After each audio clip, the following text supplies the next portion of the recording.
recontoured grips, flared magwell for easier reloads, and I know you'll appreciate the custom porting.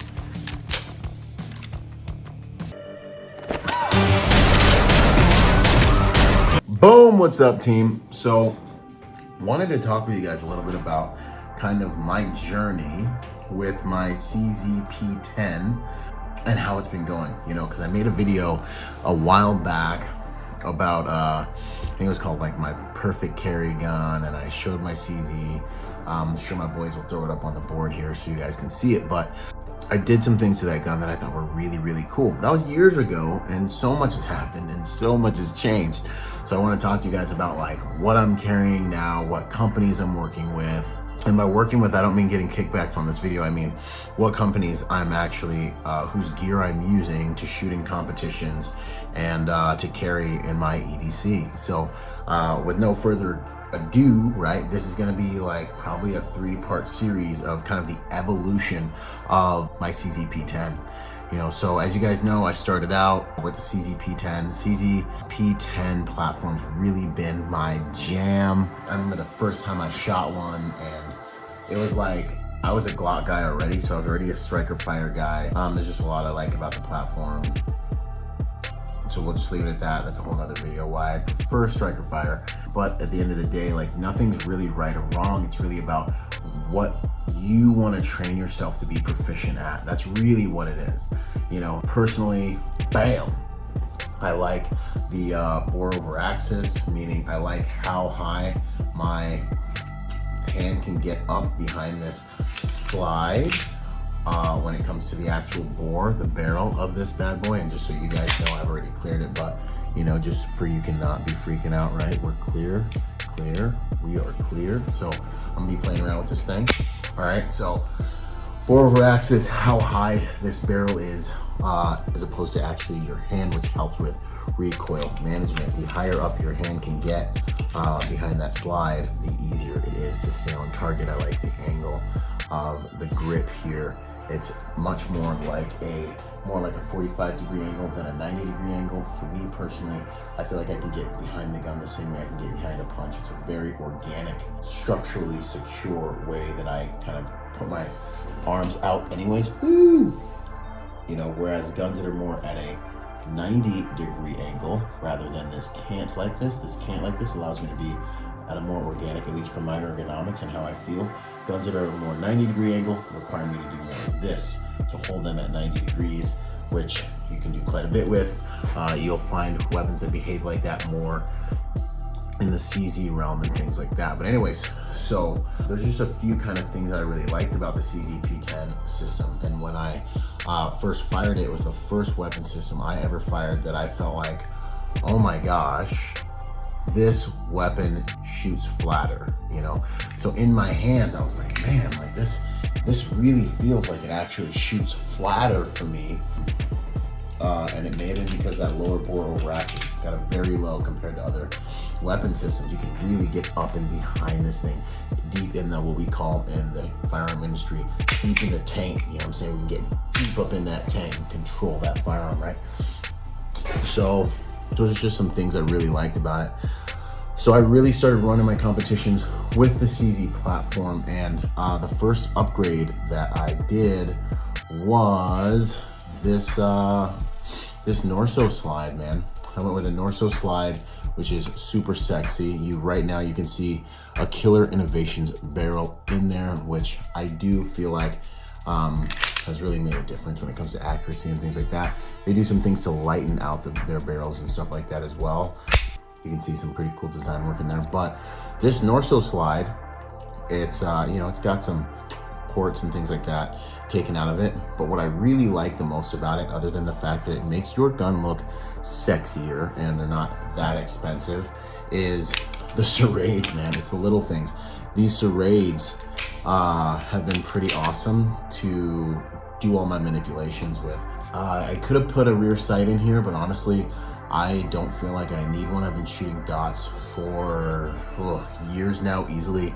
And I've had a few of them go out on me while I've been shooting, and if you shoot a dot enough, you kind of understand where your dot's gonna be. It sounds crazy, but your eyes just get used to it. And you know, shooting competitions, shooting roughly 800 rounds a month, when we're in the swing of things, you really do get kind of used to it. And I've finished multiple stages with this really pretty much the same level of accuracy after a dot failed on me on stages multiple times. Those dots I sent back. First generation Delta points, by the way, is what those were. And since then, those Delta points have been fixed. I haven't had that problem.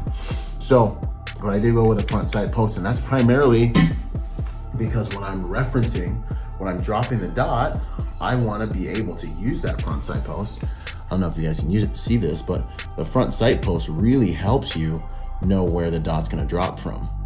Okay, so you when you present, if you present like this, you see that front sight post and you know you just need to drop it. That dot's coming down from the ceiling, right? The thing with dots that that I think a lot of shooters experience is just when you first start rocking the dot and chasing the busy little bee, it's a little tough because you're kind of like, all right, cool, you know, like this is awkward and I can't find my front sight, right? Because it's not mechanical, it's not like just right there. But then once you train to the dot, this is very important. Once you train to the dot, it's like that scene in The Matrix where Neo comes out of the Matrix after doing martial arts and he's like, I know Kung Fu.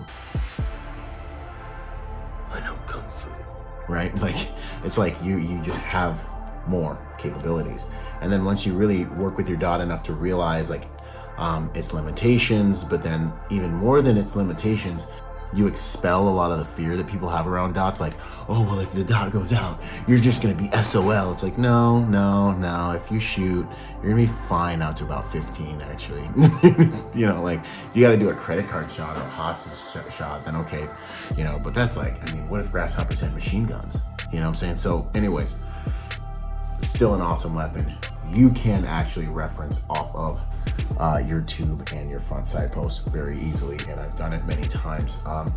For this, I went with the Hollow Sun. We'll throw the nomenclature up there, but this is the Hollow Sun Hotel Sierra 507 Charlie. It's good, man. I like having the backup that I have, you know, is solar, so that even if my batteries go down, I still have something to work with. I have had to do that before, and the dot's not as bright. It does beep a little bit, but it's plenty what I need to get it done. I'm running that, ran through plate racks and things like that. There is some damage to the solar panel here, and it does not affect the operation of the firearm whatsoever. Norsso, kind of like my EDC. I haven't put so much money into it that I'm like, don't take my gun, oh my gosh. But it's kind of my do everything Excalibur level pistol that I have with me. And we did do a new trigger shoe from Killer Innovations in there as well, just to have it, which is kind of nice. Forward flat facing trigger. Let's show you guys what we got here.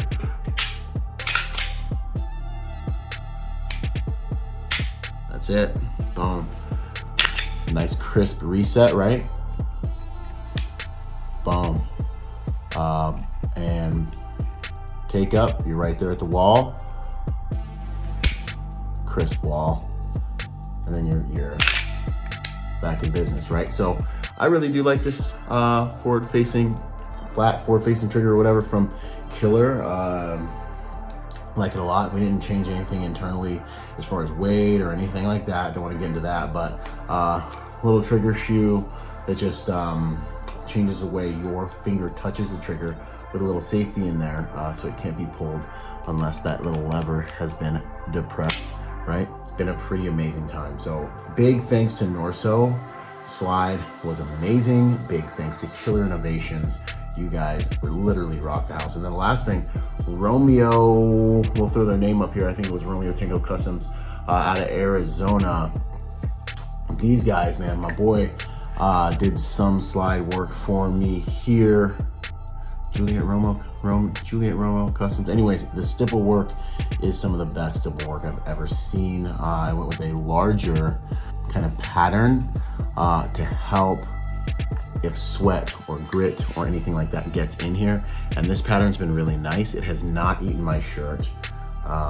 And he made some pretty cool little thumb rests up at the top, you know what I'm saying? Gas pedals up at the top. It's good to have that because the way I grip the gun is like this. I am starting to float thumbs a little bit more as some of the smarter guys and better shooters to really educate me. But right now my default is to drop that thumb, and you know, we're working with that and evolving, but it's nice to have them and not need them. So sometimes we'll have my boy throw the right name up there. I apologize, but if you need stipple work done, hit them up. Link on the screen. Norsso, much love. This slide has been amazing. Killer Innovations trigger, Killer Innovations barrel, Hollow Sun optic has been great, nice and small for the ADC. So this is like the stage 2 of my CZ upgrade. Stand by for the 3rd video on stage 3, which is much more kind of my competitive shooting setup. Boom.